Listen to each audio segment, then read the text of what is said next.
My grandfather died when I was about 6. This is the writer Roland Allen. And many years later, when I was in my 20s, I found out that he had kept a diary for most of his life. And I was given 3 diaries from the years 1938, 1939 and 1940. Tiny, beautiful little things, smaller than an iPhone, fit in the palm of your hand. Terrible, tiny, tiny handwriting. So I didn't even look at them for a couple of years because they were just so hard to read. But then when I did, finally I got used to his handwriting, I cracked it. And it really brought him to life. This man who my mother had really adored and who I'd never really known. And he became something of a character in my life. This is from May 1938. Wednesday the 11th. He says, "Supper and bridge at Hoff House with Thomas.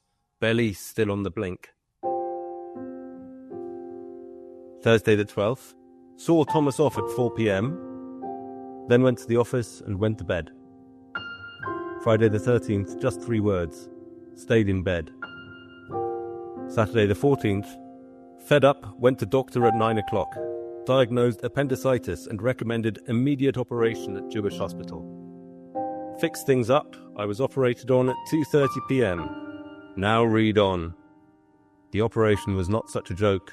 Serious complications were present and I was in hospital for 6 weeks and 4 days. After which, there's a big gap of 6 weeks when he doesn't write anything in his diary, and he's evidently gone back for that last Saturday to describe the operation.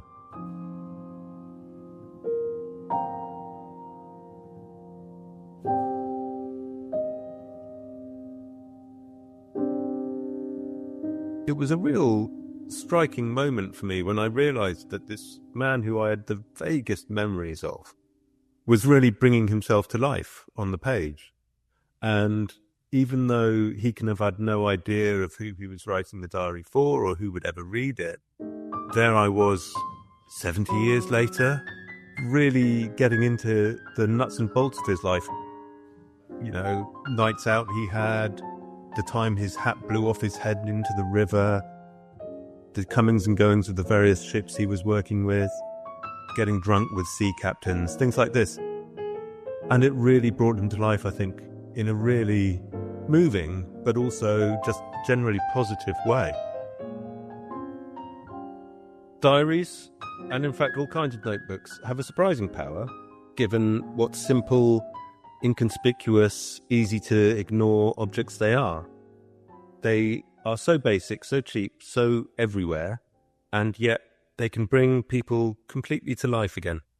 And I guess one sort of paradox of these notebooks is the more boring a thing is when you write it down, the more fascinating it's likely to be 100 years later, 700 years later. So things like what you ate for breakfast, you know, for us, that's very boring information, but it's fascinating to know what someone in Renaissance Italy ate for breakfast, because it's such a different experience to what we have.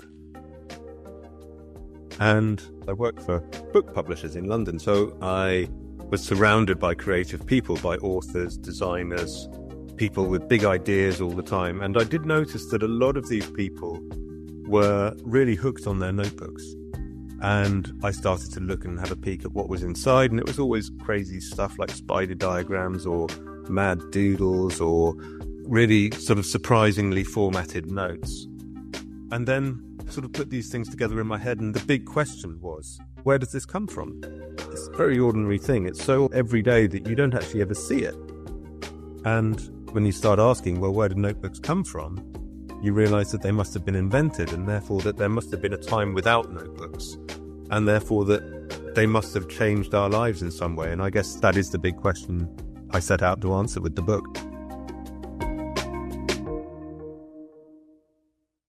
This is Radio West. I'm Doug Fabrizio.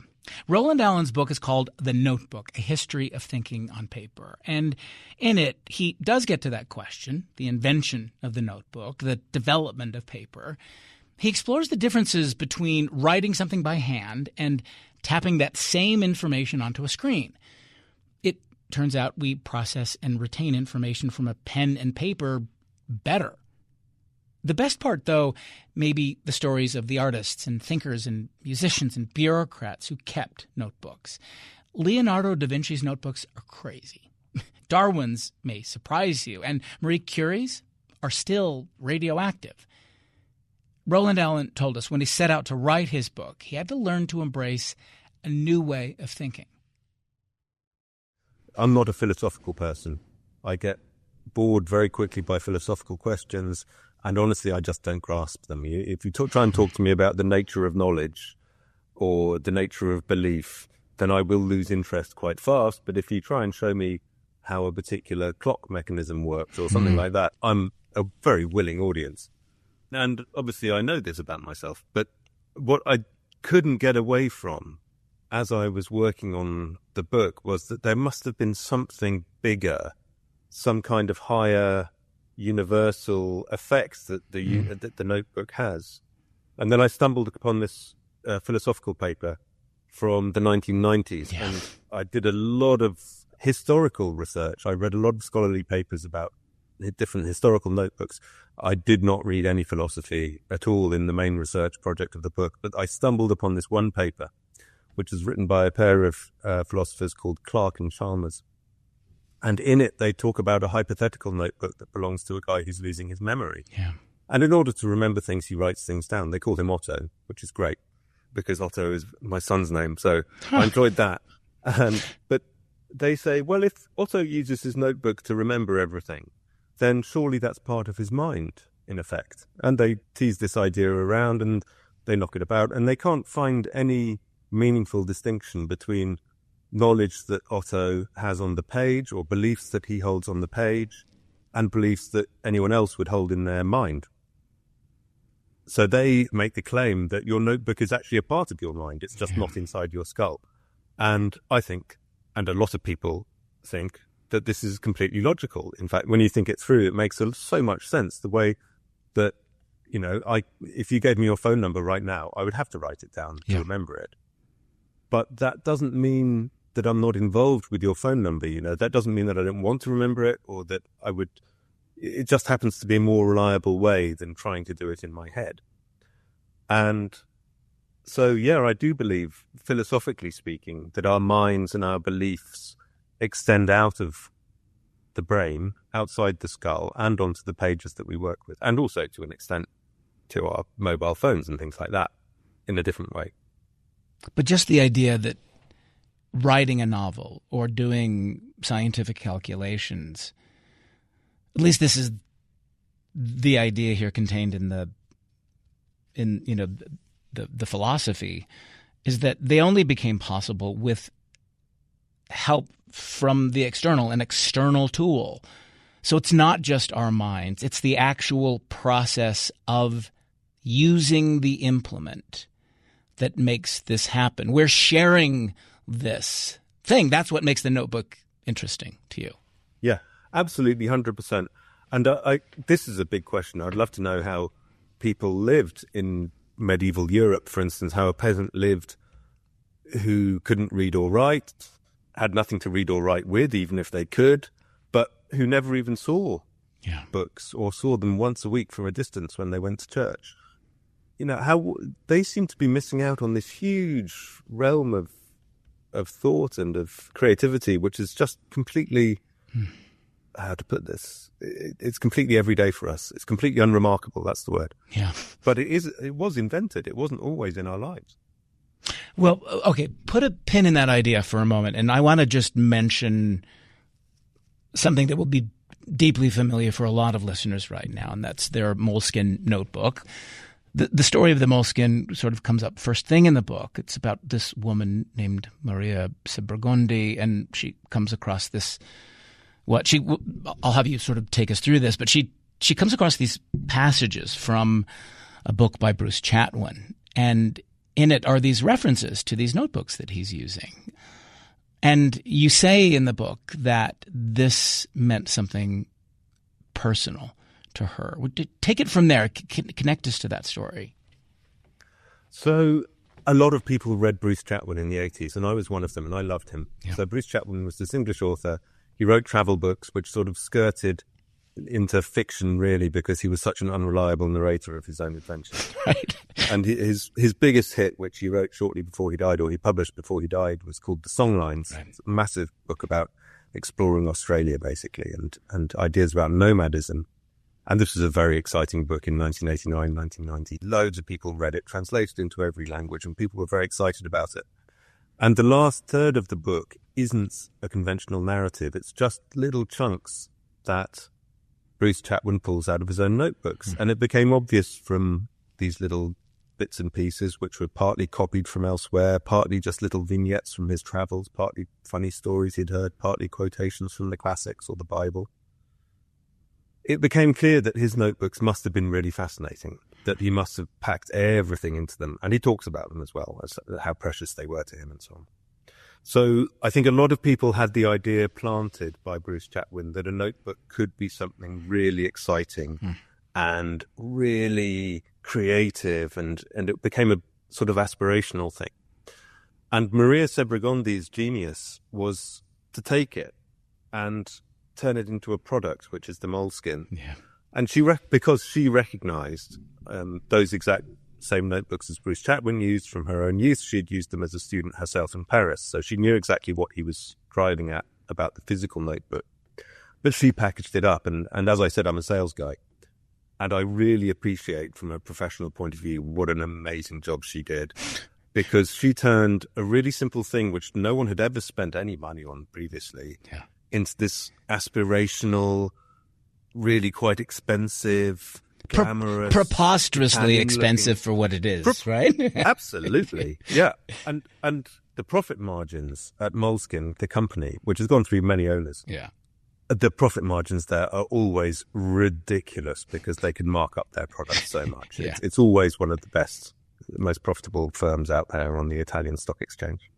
And I love that, how well she went about that. Just as a professional, I really admired it.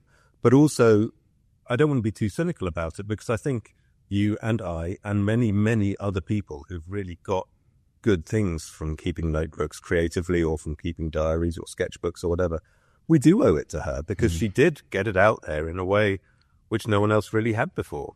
So Maria Sebregondi, when she has this idea of developing the moleskin, she naturally heads to Italy. And let's explain why naturally it's Italy, because this is, part of the book is what you describe as Europe's adventure with the notebook. And I guess that's the origin spot, like that's the epicenter is Italy. And why Italy, of all places? Why is Italy the sort of the beginning part for at least the culture of the notebook you explore? They were the early adopters. Yeah. So before them, you have the Islamic cultures sort of the caliphates, basically. So the capitals are places like Granada, Cordoba in Spain, Baghdad and Cairo in the east, and Fez in North Africa. And they were heavily into notebooks for hundreds of years before Europeans ever got their hands on them, really. And that does coincide with the Islamic Golden Age. But I don't speak Arabic, I don't speak Turkish, and this kind of area is horribly difficult to research. I'll leave it to someone else who's got the skills to do that. Yeah. But the European side of it is enough of a story. So the notebook comes into Europe in about the year 1250, and it's a result of sort of leakage from the Islamic empires, because a Christian king, Jaume II of Catalonia, conquers a tiny town called Játiva in Spain, which is near Valencia on the Mediterranean coast. And it's famous for its paper, and that's why he wanted this small, otherwise unremarkable town. He spent years trying to besiege it and surround it and take it, because it made the best paper in the Mediterranean. And then, only then, once there is a paper manufacturer within Christian Europe, the Italians and then the French and the Germans and the English eventually can get into paper, and they buy into it. And the Italians are the first. So there was a real poetry when I sort of realized that Maria Sebregondi was responsible for the recent explosion in notebook use. It's a real nice historical echo going back sort of 600 years before, because it was the Italians who adopted it first. And the Italians back then, this is before the Renaissance. Yeah. They were famous across Europe for being the best merchants and the best money managers. And they used the notebook as technology, in effect. They used it as bookkeeping technology, as money managing, and as calculating on the hoof, but also of keeping accurate records which couldn't be forged. So if you had a business which kept all of its business written down in a ledger, the boss could go away in the morning and come back in the afternoon having left the ledger in the hands of some subordinate, and he could be confident that they wouldn't have cooked the books, because with paper pages and ink, once it's down on the page, you can't change it. And this was the first time that there was a technology like that. So, of course, their business has become really big. They start doing things. I mean, it's all kind of financial things start at this moment. So banking starts in then. Companies start then. Limited liability partnerships start then. Interest becomes a thing. Compound interest come to that. And all of that is... The Italians invented all of this. Right. And all of that's connected to the fact that they could make notes on an indelible... That's it. Yeah. That's absolutely it. And so you get this mad moment in Italy where they have this tech and no one else has it, and they become extremely rich as merchants and bankers. And it is very similar to Silicon Valley, a story we see 600 years later, where you have the Americans leading the world in computer technology, and American companies, like the IBMs and later the Apples and Microsofts, absolutely taking over the world with this technology and churning through huge amounts of cash as they do. And the Italians were exactly the same. So for 100 years or so, the rest of Europe is just envying them this prowess. And then after that, everyone's sort of got their own notebooks and they're doing it the Italian way. What's Zibaldone? Explain that. Yeah. So these businessmen, we mustn't think of anyone as being just one person, right? So these businessmen and bankers, they were also just regular guys who enjoyed the same stuff as we do.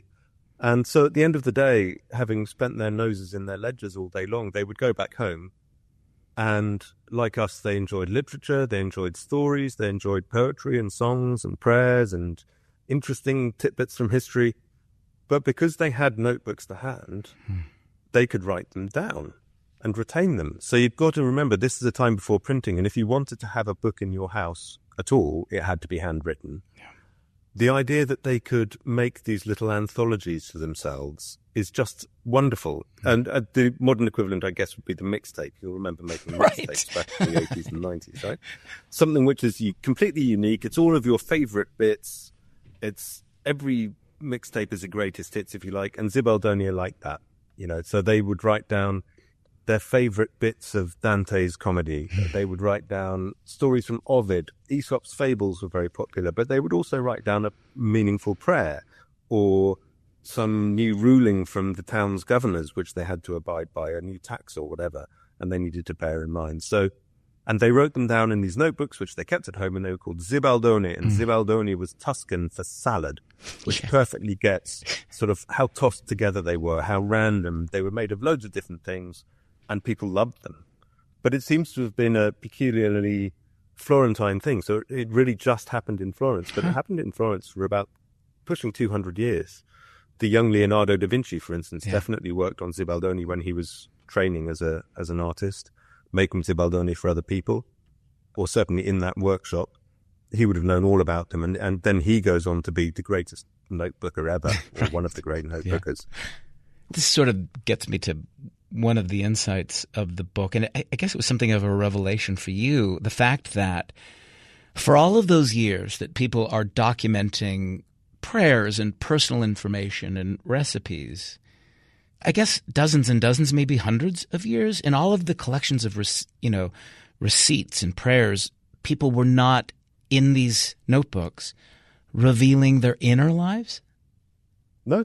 And it's so surprising. I find it completely bizarre. And because these people did have inner lives just like us, and they had the same hopes, fears, doubts, anxieties, senses of humor, and they would write letters to each other all the time, which were very confessional, which talked about their emotions and their hopes, fears, dreams, etc.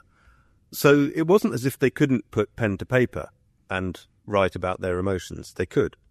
but they did not ever do it in a way which we would call a diary. Yeah. They never sat down and wrote a diary entry to themselves saying, I've had a terrible day, or I've had a wonderful day. It takes a few hundred years for this to happen. It actually happens bizarrely in England, because England at this point is a total backwater where nothing happens first. Right. But diary writing does seem to happen first in England. And then by about the year 1600, it seems to have become relatively, I don't know if it was popular, but it was certainly a known phenomenon. But what do you make of that? I mean, there's this part, was it Magdalena von Schinn, who begins a journal, "Here I will be able to pour out my soul entirely." So at that point, they were revealing their inner lives. But why weren't they before? And it leads to another question that I wondered about, like, do we actually do that? In the sense that, are we honest with ourselves in these notebooks? Do we really reveal our inner selves, or is it a sort of a creation of the person we want to be? Did you discover anything in working on the book about that? Well, firstly, I have no answer to that first question. Yeah. Why it happened to be England then, at that time, I don't know. Yeah. Now, your second question, which is, are people honest with their diaries? I know Irving Finkel, who runs this project called the Great Diary Project in London, where they collect diaries. They have about 15,000 in there at the moment, and they're nearly all of ordinary people. So these are diaries which no one intends for publication. I think there's a big difference, or he certainly says there's a big difference between a politician's diary, which they write thinking that they're going to write their memoirs or publish it 20 years later, right? Tony Blair or whoever, and an ordinary person's diary like yours or mine, who's can be pretty certain it's never going to be read by anyone who isn't a descendant. Yeah. And his theory is that everyone tells the truth in their diaries. And he's quite definite about that. And I do, on reflection, believe it. I certainly don't ever lie into my diary. Now, I may be telling myself things I wish were true and they're wrong. I may be slightly false in my views of myself or other people, but I'm certainly not being dishonest about it on the page. If I get things wrong, I'm getting them honestly wrong, if you know what I mean. Right. So, yeah, I think that people do tend to be, and I have thought about this, I think people do tend to be honest with their diaries. And certainly the diaries that I've read of other people, I tend to trust them. I tend to take them at face value. It's interesting you mentioned in the book how there were times when you were talking to people about the diaries they kept when they were teenagers. And whether or not they were honest with themselves in those diaries, they didn't want to share them with others. I think there was only one person who said, sure, you can have a look. What's going on there? Yeah. There is a real, and I think this goes back to the question of, is your diary part of yourself? Is your notebook part of your soul? There's a real sense of exposure and nakedness in reading someone's diary who's right in front of you. I mean, you really, you are stripping them. And a couple of times it's happened to me that people have read my diary when I wasn't expecting them to or didn't want them to. And I remember the sense of vulnerability and betrayal. And it is a taboo, I think, rightly a taboo, to read someone else's diary. Because you are getting the naked, unvarnished, completely honest version of them. Roland Allen. We're talking about his book. It's The Notebook, A History of Thinking on Paper. We'll take a break, come back in a moment. You're listening to Radio West.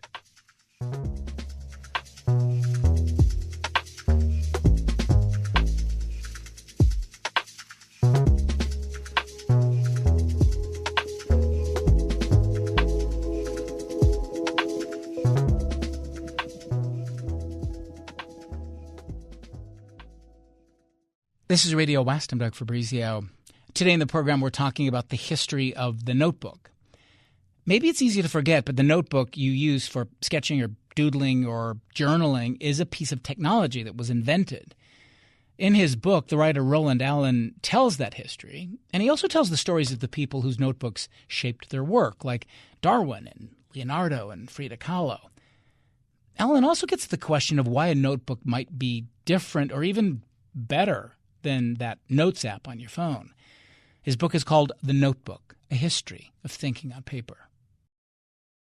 So we were talking about how this philosophy, this idea that a notebook is an external tool that contributes to the brain, the mind, to create something.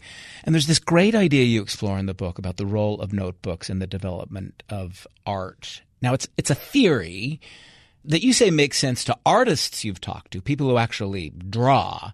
But art historians are kind of skeptical about this idea. But I wanted you to talk about it. It's the idea that the notebook transformed the way an artist rendered the human portrait. Yeah.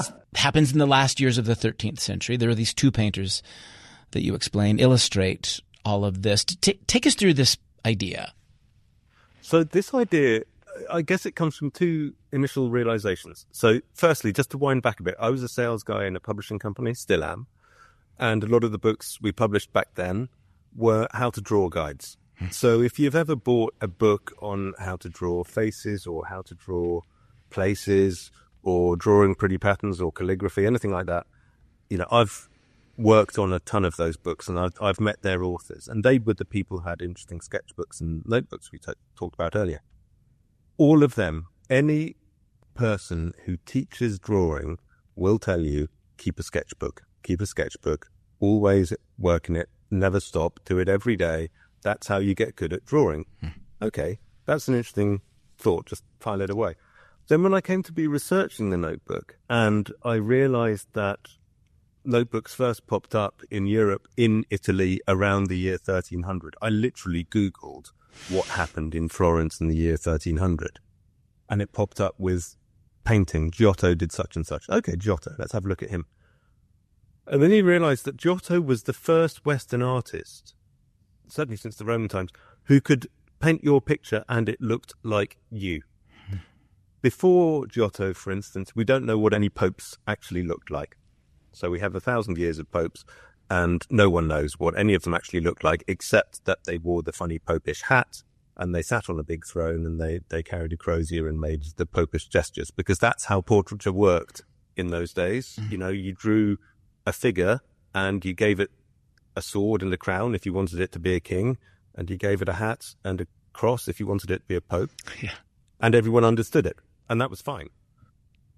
Giotto, after him, we know what all of the popes looked like because people have painted their portraits. So we know which ones were fat, which ones were thin, which ones were bald, which ones had dark hair, light hair, whatever. And that seems to me to be connected to this sketching. There's other evidence as well. But what we don't have, unfortunately, is any of Giotto's sketchbooks. We don't have the smoking gun, which says, well, in Florence at this time, they were learning how to draw with sketchbooks. And that's what gave them the skills to do things like realistic portraits or accurate perspective or creating a body which has mass and form and shape and the clothes draped properly. All of the things that we look for when we're looking at a sort of realistic painting in the Western tradition, and Renaissance painting in particular.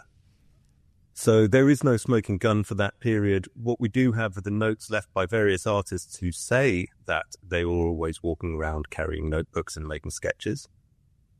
And then later on, again, 100 or so years later, we have sketchbooks start to survive from about the time of Leonardo onwards. I wanted to ask you about the all-time greats. We'll talk about Leonardo. He seemed like the all-time great notebook keeper, but we should mention Bob Graham, Senator Bob Graham. I mean, it's completely irrelevant whether or not he was. For the sake of your listeners, let's not say if he was a Republican or a Democrat or not. Great, yeah. You need more politicians like Bob Graham. We all do. Explain why. He was incredible with his notebooks. He was a Florida politician, and Yep. he was a farmer until, I don't know, his 40s. And he wanted to become governor, and he couldn't get the party nomination that he needed. This is going back to the late 70s, but he didn't give up. So he had this great idea for meeting people and getting people aware of him and creating this constant stream of news stories about him and his candidacy. And the way he did it was to work 100 jobs in Florida. So he worked on fishing boats, calling nets. He bussed tables. He worked as in the hat check room in nightclubs. He carried suitcases in hotels, and he worked on building sites, and he went out with the police on night shifts and so on. And he quickly realized that he was meeting so many people on these jaunts or these days of hard work, because he actually did always put in a shift, and hearing so many stories about how people lived, that he just had to be writing it down all the time. So he started keeping these diaries, which were very detailed, about this madcap scheme of his to work 100 different jobs. Anyway, he worked 100 different jobs, and he became very well known in Florida as a result.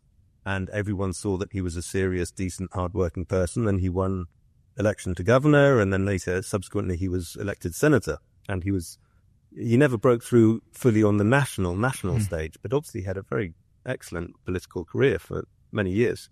But the notebook bug bit him really badly during this period. So he started very compulsively keeping a log of his entire day, starting with getting up in the morning and brushing his teeth. He would write that down. Woke up at 7:09, brushed my teeth at 7:15, ate my cereal at 7:25, got in the car at 7:46, all of this stuff. Huge detail. He would fill notebook after notebook, thousands, these tiny little wire-bound notebooks. But this turned into a terrific resource for him as a politician, because every time he met someone on the street, for instance, when he was just out shaking hands and kissing babies, he would pass them his notebook and say, write down your name, write down your address. And then they would get a letter, and they would tell their neighbors that they'd had a letter from Senator Graham. And, you can imagine how effective this was pre-internet at kind of getting the word out about him. I mean, it's very successful. By all accounts, he was a very efficient governor and senator who was always on top of the issues, had a very well-organized office, who were very good at getting laws passed and the sort of the nuts and bolts of government. But his problem was that in Florida, everyone was used to this. On the national stage, they just thought that he was mental because he was constantly writing things down, And every 5 minutes he would stop and whip out his notebook. And so a couple of times he sort of went for presidential nominations or vice presidential nominations. And every time the story would come out, there would be a couple of TV stories about it, about how Bob Graham is the guy who's just always writing stuff down.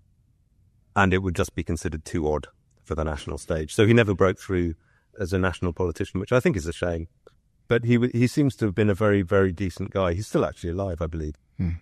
But now pretty aged. And his notebooks have all been archived, and they make this amazing resource, because it is literally every minute in the life of a United States senator, and historians of the future are going to love that. But it does raise the question of how much is too much? Yeah. Well, yeah. I mean, people at the time described it as obsessive-compulsive disorder. Now, I agree that it's obsessive and compulsive, but it did him no harm. So is it a disorder? Yeah. And I don't know. That's an open question. There are lots of things I do because I feel I have to, which other people don't do, and you're the same yourself. If they don't affect our lives in a negative way, what of it? It's interesting because this brings us to oddly to Leonardo da Vinci. One thing you mentioned is that someone did the math and that he filled his notebooks at a rate of about 1,000 pages a year. Martin Kemp, art historian, said he was never at rest.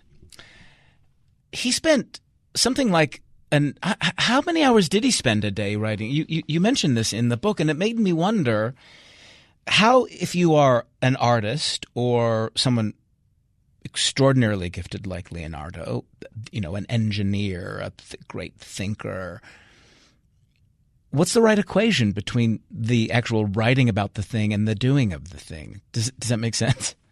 Yeah.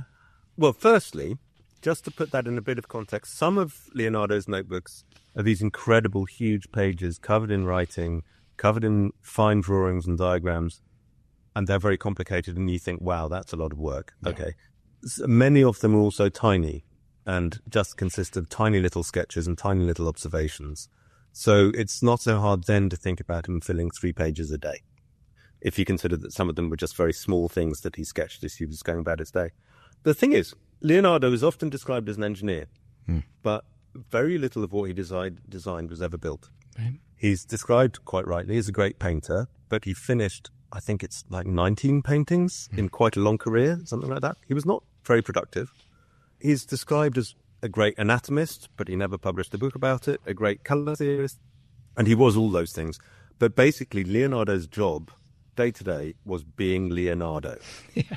Because he was employed by patrons. You know, the King of France would give him a sum of money in order to hang around the court being a genius, conspicuously being a genius. And before that, it was the Duke of Milan, and before that, it was, I can't even remember, probably one of the Borgias in Florence. Leonardo was a very public genius, and he showed it off with his notebooks. A big function of the notebooks was as Leonardo's public portfolio, when he would show off his schemes for building a flying machine or some fortifications for a new town or a new port or a scheme to drain swamps. None of these things ever happened. None of these machines were really ever built, so far as we can tell. And yet he made a living out of showing off the diagrams, which were incredible and amazing. And he made a living by showing off these paintings, which were incredible, but never, ever got finished. You know, the worst thing in the world was paying Leonardo to paint your portrait. Right. And then he would still be at it literally 20 years later. The Mona Lisa was in her teens, I think, or certainly very young when he first painted her, or when she sat for the portrait. When he died, it was unfinished, and she was in her 30s. So he was a terrible, terrible person. As a freelancer, he was awful. But he was genius at being Leonardo. So, yeah, the notebooks, I think, were, in part, this sort of public projection of stuff which he'd thought of, which was incredible, but which didn't really need to happen. Roland Allen. His book is called The Notebook, A History of Thinking on Paper. We'll take another break and come back in a moment. You're listening to Radio West.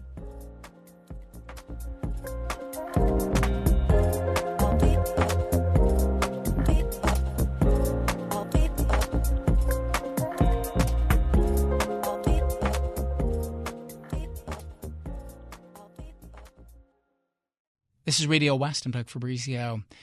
Back now to our conversation with Roland Allen. We're talking about his book, The Notebook, A History of Thinking on Paper. There's a great story you tell in the book. I wanted to have you talk about, as the chapter heading puts it, the long life of LHD 244, this tiny notebook, 118 pages, second half of the 15th century. It emerges. It's a lovely story. Talk about this, would you? So we're back in Italy again. These are contemporaries of Leonardo, but over a very long period. So this is a tiny, tiny notebook, and it's full of little musical tips and tricks and short musical sketches and formulas for things like how to transpose music from one key to another, for instance, or how to sight read music. So it's not a musical manuscript, if you like, in the sense that it doesn't have all of the notes for a big piece of music, but it's the kind of notebook which a music teacher must have used. But what's fascinating is that it's in multiple different handwritings, and it's filled up over what seems to have been generations. And they've placed it basically, I think quite confidently, to a monastery near Bologna in Italy. And it seems as though the head of music at this monastery, who would be tasked with teaching the monks how to sing their offices and the psalms and so on, would use this notebook to teach them how to sight read music or how to transpose something into a different key. And then he would get old and die. His successor as the music teacher would pick up the same notebook, add a little bit, refine it, have some new musical fashions, because musical fashions were always changing at this time. And then would grow old and die, and he would pass it down. But it's weird because it's this very, very humble notebook. It's not at all grand. It has no intrinsic value. It would have been so easy for any of these people to have just copied it all out again in a notebook which wasn't falling apart.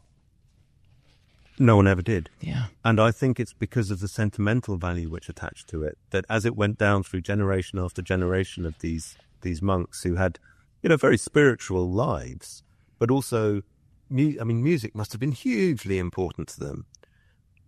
And this book where all of them learned music and then taught music using the same little notebook, it must have become so precious to them over the years. Which I imagine you could relate to in the sense of your grandfather's diaries.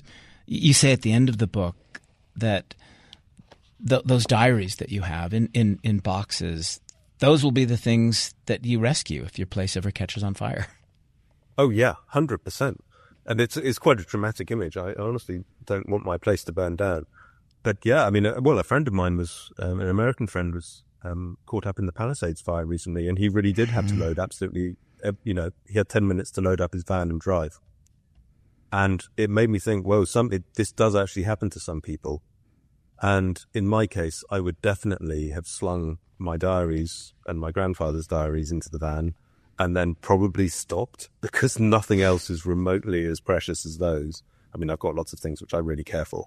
But, once I got those in, I'd feel I'd be able to relax a little bit. Yeah, they're definitely a part of me which I would hate to lose. And the idea of losing that connection to my grandfather is too painful to think about. Mm.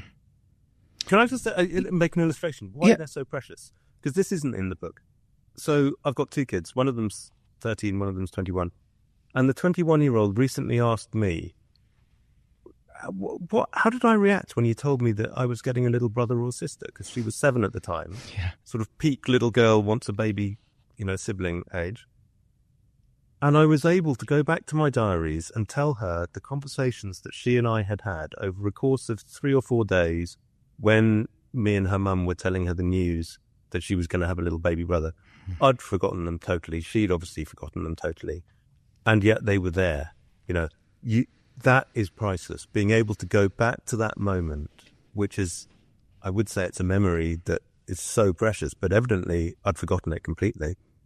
But it was still there in my diary. And that's really why I keep a diary now, because you never know what is going to happen next, which you're really going to want to re-experience again in 15 years' time or whatever it was. And, my daughter was practically in tears hearing how she'd reacted. It was a beautiful moment. So that's why they're precious. Mm.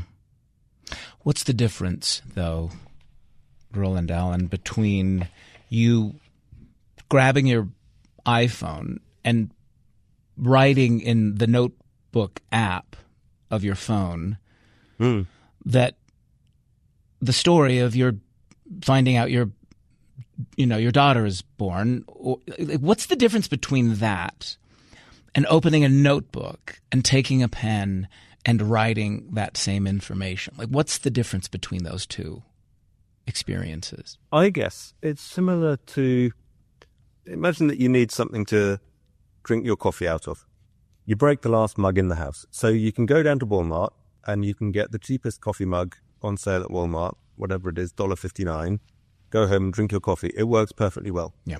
Or you can go to a pottery and you can, by hand, yourself, get the clay, mold it, shape it, let it dry, glaze it, bake it, make something which is completely unique, completely personal to you, that you've made with your hands, which isn't industrial at all, which has got your fingerprints literally all over it.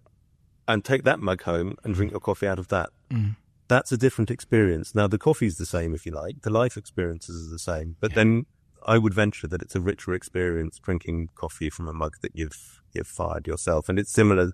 Once you've filled the notebook with your own handwriting, it becomes so personal, but it also becomes this physical thing, which you get active pleasure from handling. And I don't think that ever happens with an iPhone. You asked this question in the book about whether the notebook's physical constraints, in some kind of paradoxical way, make it more useful than an unlimited device. That the constraint can be useful. Say something about that. Yeah. I think creativity really thrives if you give it a constraint. If you say, for instance, if you look at the classic pop song, 1960s, 70s, or 50s, come to that, they had to be 3 minutes long because that was as long as a 7-inch record could be, a 45 could be. Yeah. So it was pointless doing something which was 6 minutes long because no one would ever hear the second half of it. So you have the Beatles and Elvis and everyone doing something which is really tight, which is really exciting, and it's over in 3 minutes, and they invent this art form which is bang, bang, bang, bang, bang, 3 minutes, that's it. Because they have to and they've got no choice. And I think that rock and roll and that music really gains from that 3-minute energy. So I think that's an example of a constraint being a good thing. Another, you read a book, for instance, you read any novel, and you create a picture in your mind, you have your picture of Hogwarts or of the Tudor court in Wolf Hall or whatever it is you're reading. You don't need the illustrations. You create that picture in your mind when you're reading the book. And that limitation of just having words to play with, I think, gives you a really vivid relationship with the text, which you don't necessarily gain, which isn't, rather adding pictures doesn't necessarily make that more intense. Might do for some people. But for me, I think it slightly diminishes it in a way.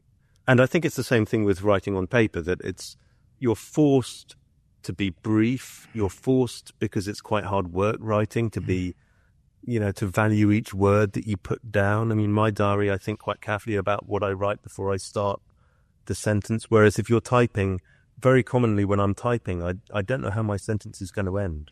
So I go back and I delete and backspace and retype. And then, finally version 3 is the sentence, and that's fine.